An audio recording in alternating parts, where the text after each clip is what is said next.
So this morning I got a remark from one of my subscribers asking me how in the past my eating disorder caused me to lose jobs, get evicted from apartments, have relationship problems, get disowned by some of my family. I thought the easiest way to explain this would be to show how my living situation looks like right now. So, right now I'm working on an AI for the board game of Mancala. So I thought it would be easiest if I could show you guys my setup.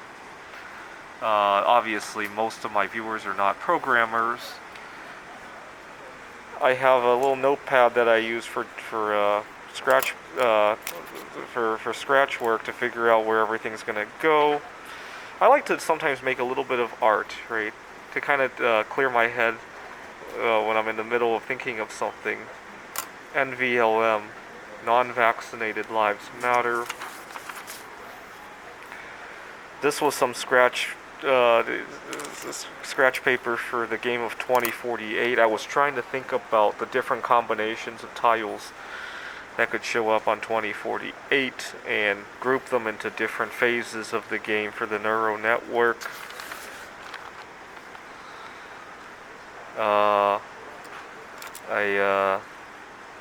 This one was for patchwork. It's on a 9x9 grid. I was trying to map out what the neural network was gonna look like. And I had made a couple friends at the board game club that I like to go to every weekend.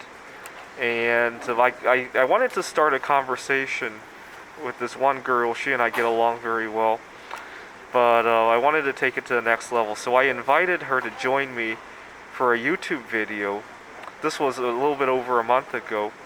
And I suggested, at the time, Andrew Cuomo was in the news.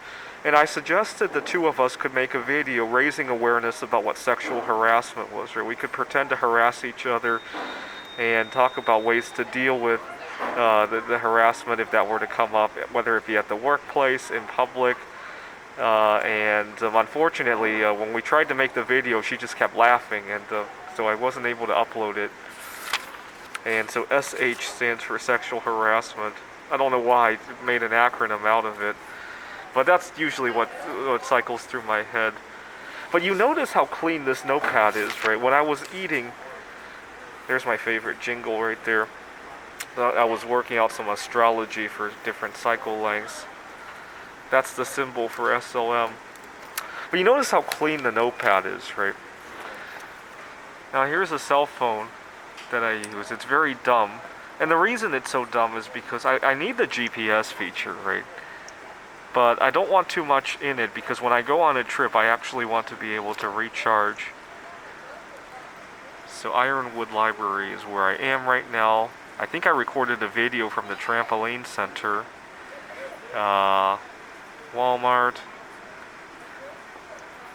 But you notice how clean, how fresh and clean everything is, right? My clothes don't get dirty. My desk doesn't get dirty. My car. And when I go talk to my boss or when I go to the board game club, I'm not being distracted by having stuff on my hands and my mouth all the time.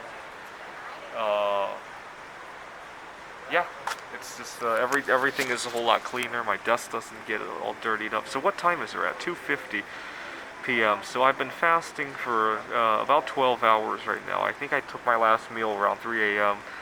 last night. I hope to fast for 2,996 minutes, right? One for each victim of 9/11.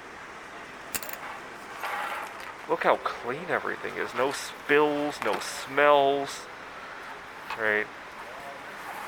And unfortunately, see, your coworkers are never going to tell you the reason that they gave you a bad performance review was how bad you smelled, or how they had to hide from you because they had allergies and you were eating, the stuff was on your fingers all the whole time at the meeting, or that you're just not fun to be around with because in the middle of a conversation you'll want to go out to get food. Your coworkers are never, your friends are never going to tell you that, right? And I lost one job over compulsive eating. Who knows? I might have lost even more. I've had times when I've walked out of dates and stuff over. Hey, is there a problem? Oh, okay.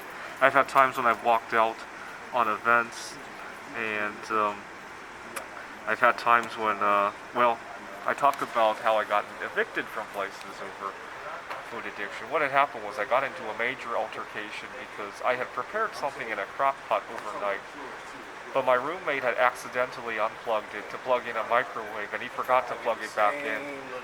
And when I got up, the food that I thought was ready was not, and I was very upset and just just ruined the whole spirit of the day. And when I tried to talk to him about it, I lost my cool. That's what I meant by social issues revolving around compulsive eating. I was a junkie, right? You can compare this to an alcoholic who comes home to find that their spouse had hid their alcohol, or maybe a drug addict who needs his fix, and you just compare it to that, right? But things are a whole lot cleaner, right? I don't have drug spills all over, or anger problems where I've destroyed things from not having food, right? They were talking about warning signs for a meth addict, right? When you go buy a house, how do you find warning signs that meth was smoked in there or produced in there? And they were talking about anger damage, right? People punching a hole in the wall. But I would have punched a hole in the wall over food cravings as well, right? It's not specific to meth, right?